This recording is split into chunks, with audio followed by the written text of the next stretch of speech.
Hi everyone, and welcome to the overview of the Confidence Group, formerly known as the Confidence Course. What I'm going to do this morning is just to talk you through the course overview. There's actually 12 sessions, so I'm going to try and go through some of the significant pieces so that you understand a bit more what you might be signing up for or what you might be signing up some of your clients to. First things first, just to say hello from me. I'm Sarah. You may have seen me around in the days when we were in the rooms and not online. I'm a volunteer and I've been running this course for 3 years. And when I'm not doing this, I run training in various organisations. I'm also a coach. Although she's not here, I want to say hi on behalf of Danielle, who's one of the participants in the course, and she's actually completed the course several times, and her role is to help run it with me and to also support new joiners. It works really, really well.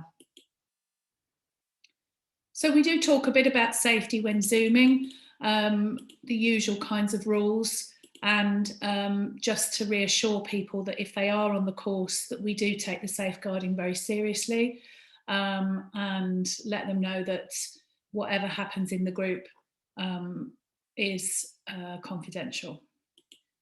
Now, we don't have many ground rules. We just have a course motto, which is be kind, for everyone you meet is fighting a great battle. And many of the women have said how much this has affected how they see others, not only on the course, but outside as well. Because what we encourage people to do is to not necessarily get annoyed if somebody is taking up a fair bit of time on the course, or perhaps if somebody's late or maybe they miss a couple of sessions, but to just imagine that they're doing the best they can.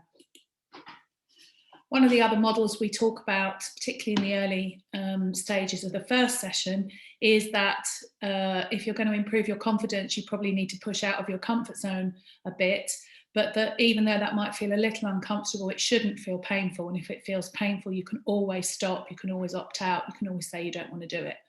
But that actually, as the slide suggests, a little bit of discomfort shows that we're growing.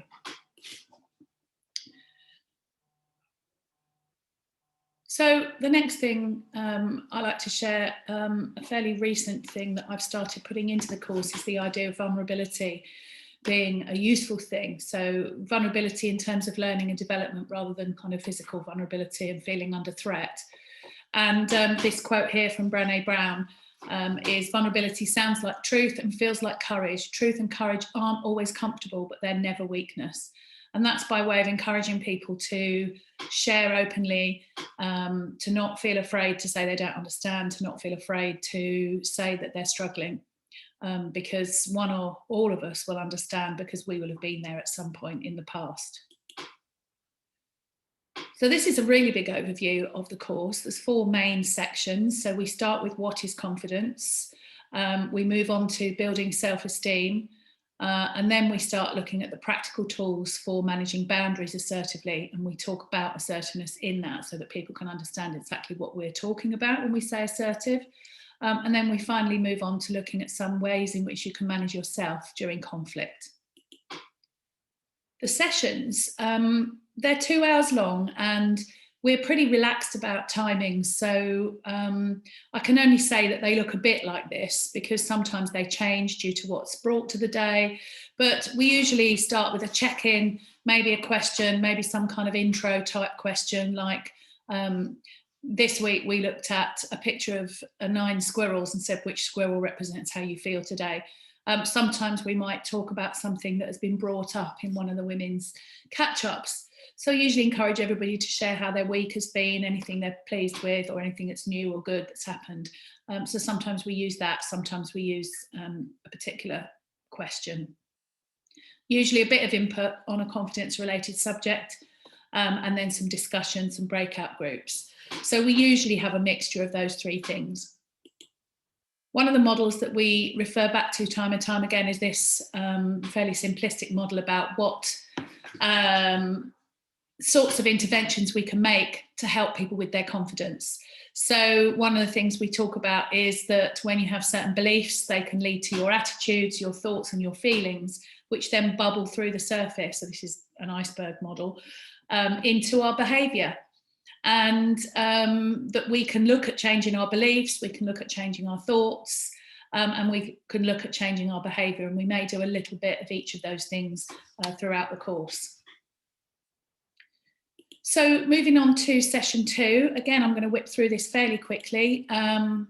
So the course overview is there, and we're going to look at what is confidence. So one of the things I encourage the women to do is to talk to each other about things, because even the act of having conversations with other people is sometimes a stretch for confidence for some of the participants. So it's really good to get them into chatting to each other really early on. And this is where it works well when we've had people that have done the course and people that are new to the course. So some questions like, we might go into a breakout group and talk about thinking about a time when you felt your most confident, what was happening, what helped, and what boosted you, and then we might debrief that. So it's kind of looking at things from a solution focused point of view, so that actually everyone realises that there have been times when they felt confident, and how can they amplify that. And of course, it's great to hear from people, you know, what would they like to be more confident at. So we may explore that a little as well. And then at the end of this session, I like to have this reading from the speech that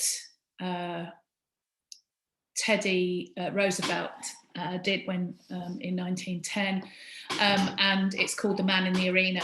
I won't read it out, but I'm sure you can find it online if you want to look at it. And we listen to a video of someone reading it out and think about how that applies to us.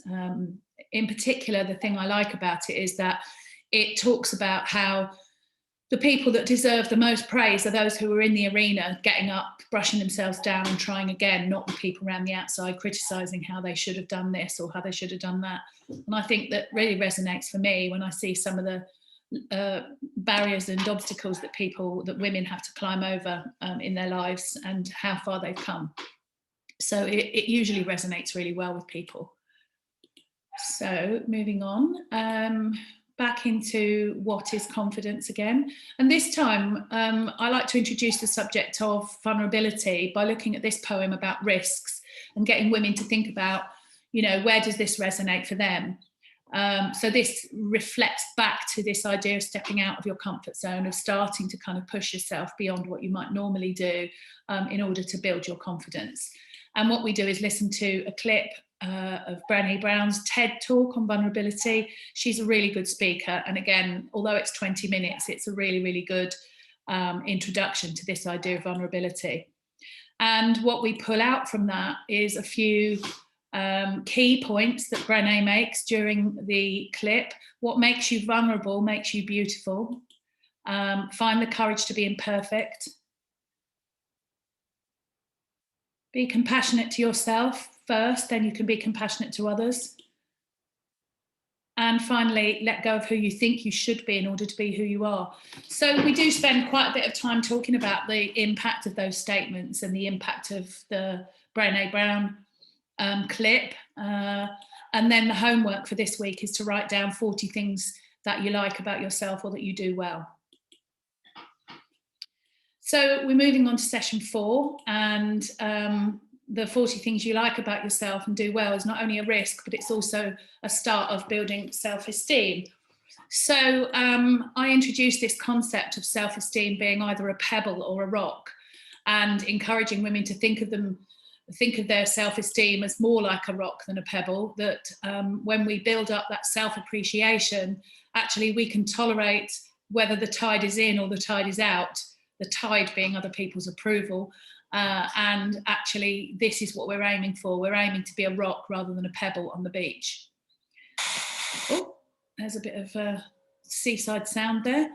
So we often debrief the exercise about 40 things about yourself that you like or do well, and get people to perhaps read out some of those things, sometimes in plenary, sometimes in the groups, which we all really enjoy listening to.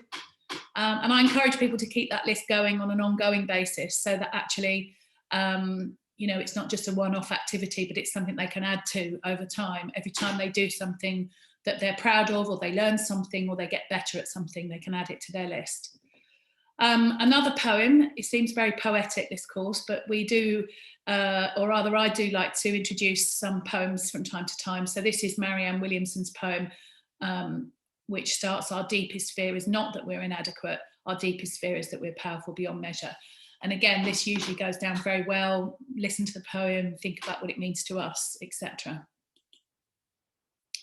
And I also encourage people to add anything to their list once they've listened to that poem, because it often stimulates people to feel like, they feel like they want to love themselves a bit more having listened to that.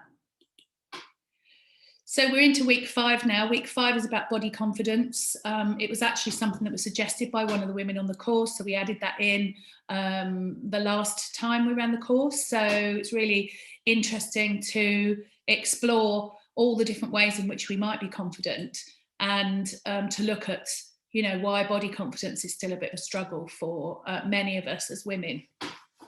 So we talk a bit about why it is so hard and where those messages come from, explore some of the things that we may have seen in the media, look at who stands to gain if we believe those messages, discuss what the impact is on us, rather, of constant body shaming. And then we look at the whole concept of body positivity. What actually is it? What does it really mean? Another thing we look at is the standard sort of Barbie toy that many of us, despite, regardless of our age, our size, our ethnicity, many of us will have had this kind of toy growing up.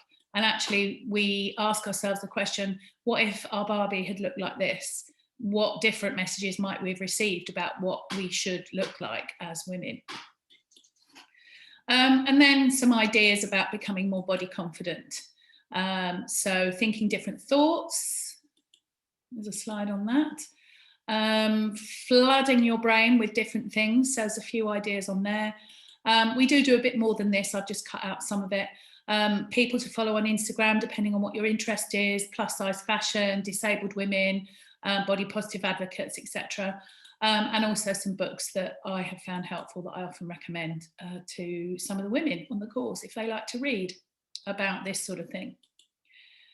Okay, and then there's finally a boasts exercise. So getting people to think about this between at the end of the week, between weeks rather, and using their 40 things and using some of the things they're starting to learn about themselves to fill in this boasts exercise. And again, if we have time, we often get people to read that out, or we just get them to do it in smaller groups.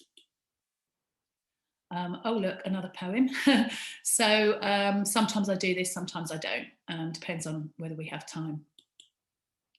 So halfway through the course, there's a little interlude here between building self-esteem and managing boundaries, where we look at managing yourself and just borrow a bit from CBT to think about how do I, when I'm triggered, how do I actually manage my thoughts, which will then have an impact on my feelings and which will then have an impact on what I do and say. So I tend to call that trigger management, and I explain it, and we maybe use an example either from the group or maybe one of my examples. And a couple of things to think about in summary is to ask yourself, are my thoughts creating helpful feelings or unhelpful ones?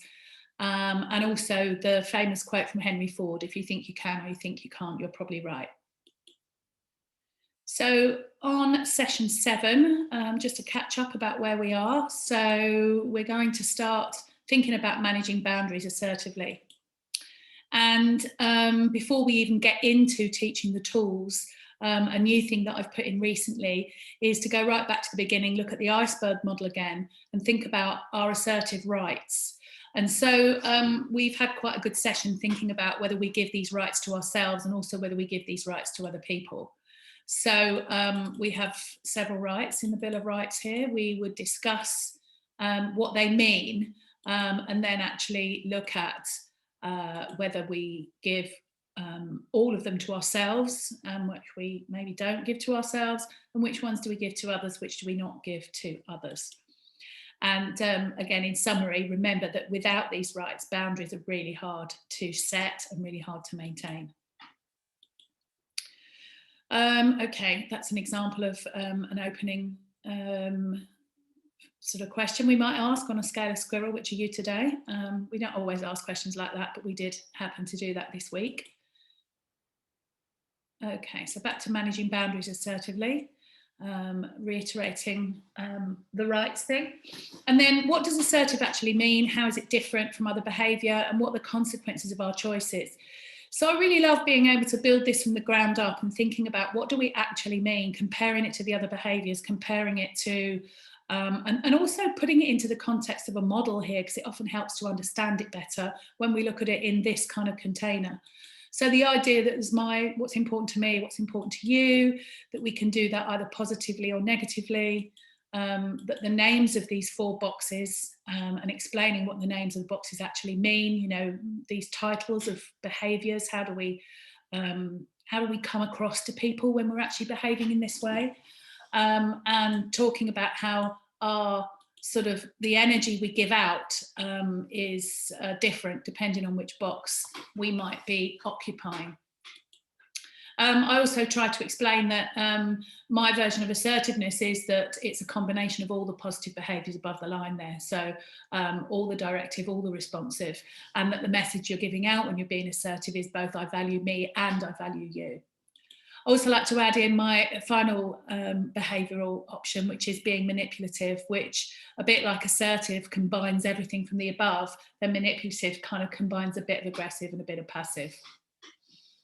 So again, presenting the model, having a chat about it, seeing where people can identify, answering any questions, making sense of it, and then breaking it down and looking at each of the behaviours. So for each of the behaviours, we look at what does it look like and sound like, what's it like on the receiving end, what are the short-term benefits and what are the long-term costs. So just to look at aggressive there, you can see there's plenty to discuss, and then just a bit of an explanation there about what aggressive behaviour is. And we do that for all of the behaviours. So here's manipulative, exactly the same questions and an explanation of manipulative. Here we go with passive and an explanation of passive. And finally, assertive and a quick explanation of assertive behaviour. And finally, just a quick a quick reminder of the actual model itself. So we've broken it down, we've put it back together again. And what we do is potentially to look at what are your patterns, and are there any places where you think you need to make a change? So people would do that in breakout groups usually. What I also might look at is this quite old model really, but one that helps people to understand perhaps why we behave the way we do as well. So it's another way of looking at, you know, how can we move into that top yellow box, which is actually the only adult choice that we can make. The rest of them are a bit more unconscious. We kind of look at this as in which is the standard life position, what are the other two, and how can we choose to move into the top box. Okay, so session 9 then, we're into the actual tools of managing your boundaries. The first thing we look at is making requests, explaining some of the basics around making requests, including that you're allowed to want what you want 100% of the time, and then negotiate. So we look at how to do it, and we also look at why we should concentrate on each of these things and what the percentages are for each of those things, what difference it makes. Some of the words that we might choose when we're asking for what we want. We also look at why saying I want is problematic for many of us because of our childhood messages. And then we practice asking for what we want in small groups and getting some feedback. There's also a couple of other tools. So broken record, which encourages people to keep things calm and keep things kind of on the down low when people are pushing back against their request. And what do you do if you have to escalate it? We also look at saying no, what are the benefits, what are the costs, refusing the request and not rejecting the person. And once again, we look at how to, and we also reflect on some of those things and how we might be able to use them in our lives. So the next thing we look at in the course is managing conflict. And we don't look at how to kind of handle people that are physically getting into your space. It's more to do with how to handle yourself when you're in conflict situations, and how to manage your sort of responses to conflict, and examining some of the messages that you might have received. So defining conflict this way: a difference of opinion and feelings running high, rather than it necessarily being fisticuffs. Looking at the messages that people might have received about conflict growing up, which is quite an interesting conversation. And then finally, we look at the Thomas Kilmann model, which looks at the different ways in which you might either combine being attached to your own agenda but accommodating other people's agenda. So the first thing is, if we're not attached to our own agenda and we're not attached to accommodating others, we might avoid conflict completely. So I won't go through the whole thing, but just to say there's different positions here. So 4 positions, depending on the different combinations of those 2 axes, and the idea that in the middle there is compromise. And I won't spoil the story, but we tell a story about an orange, and illustrating what the difference is between all of those 5 positions. So I get people to think about where they go in various different circumstances, and where they would like to go more often. What would they gain, and what might they like to let go of? So once again, this quick whistle-stop tour doesn't illustrate just how much we get into juicy conversations about this. Usually in smaller groups, but we also sometimes talk about it in the big group as well. Couple more suggestions for keeping things calm, and again, depending on time, we might teach this, or I might just leave this out. But the first one is about agreement frame, and the second one, we may have already done this previously, but if we haven't done it as part of asking for what you want, then it's possible that we might do it here. I've also changed the name of it apparently to the stairs, not the escalator. It's gone down there, technologically speaking. Okay, so the final thing we look at is handling criticism. We look at why this word is so emotive to people, and what it means to people, and what does it suggest to them. We look at the types of criticism, and we look at ways of handling it, including some tools. So the first one being curious inquiry, the second one being fogging, and we also look at, actually no we don't, that's it, curious inquiry and fogging. So there we go. And there's various sort of ways in which we explain how you might use those in combination to help with some of these situations. So we're coming on to our final session, and sometimes we might use this session to catch up on some of the things that may have been dropped during the 12 weeks. So it may be that something has slid off the edge. Perhaps we need to continue with conflict or continue with criticism. We might want to put some extra stuff in there. I try not to overschedule things, so there is room to do stuff. But what I've put into this last one is to do some affirming and some appreciations. So something that you appreciate about the group, something you appreciate about yourself. So that, apart from our last slide there, is a real quick whistle-stop tour of the group and what we do. I hope that it has potentially helped you to understand what we cover. I can't really illustrate exactly how it goes because it very much depends on who's in the group, but I can say that we do have a lot of fun and laughs. We have some really good conversations. The women that have done the course before look out for the new women, help them, mentor them in some ways, and it is just a really, really good space to be in. So thank you very much for listening, and I hope to see yourself or some of your clients on the course very soon. Thank you. Bye-bye.